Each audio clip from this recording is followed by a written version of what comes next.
Good morning, folks. I'm over here at Oakwood Cemetery, and today I kind of want to go ahead and address a important matter that's always come up a lot, and that is the question of Confederate monuments.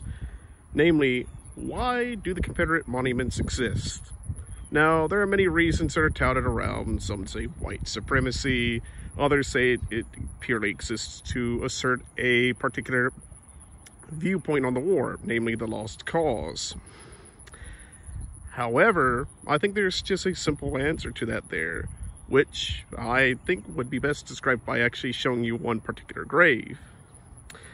First, I wanted here to show you the monument that's here at Oakwood Cemetery, this Confederate obelisk here, which is dedicated to all of the different men who fought for the Confederacy throughout Virginia and elsewhere, who are buried all throughout the cemetery as you see here.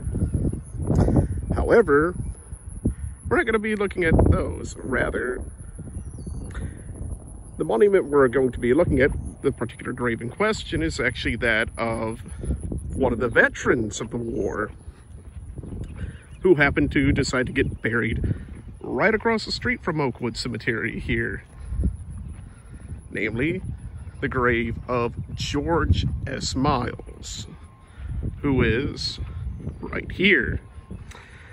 Now, his grave is rather unique.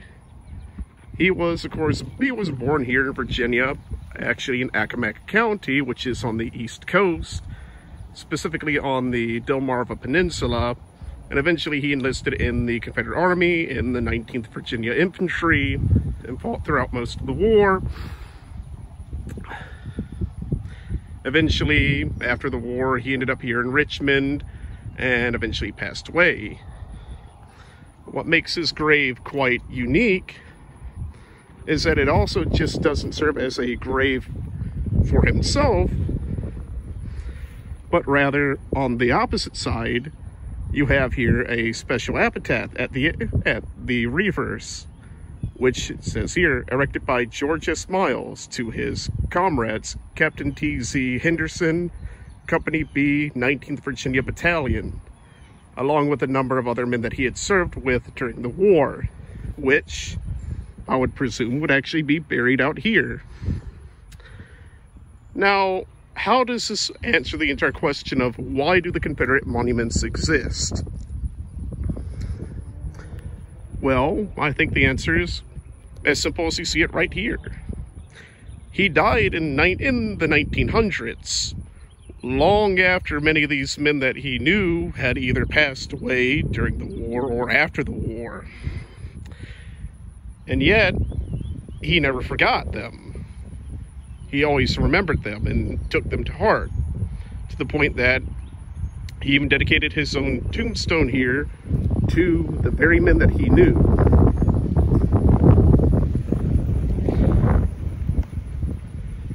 And as a result, he not only dedicated this grave to himself, but to his fellow men, to the very veterans that he knew so well. And he's not the only man who's actually buried here who's a Confederate veteran right across the street from the Confederate section. There's a few others who are like this just down along this road here. And what this shows to me is a relatively simple fact. They never forgot these men, and they cared about them so deeply that they wanted to keep on honoring them in some way, shape, or form. After all, they were their friends. In some cases, a lot of them were their family, their cousins, their brothers, you name it. So, whenever anyone asks the question, why do the Confederate monuments exist? The answer is relatively simple.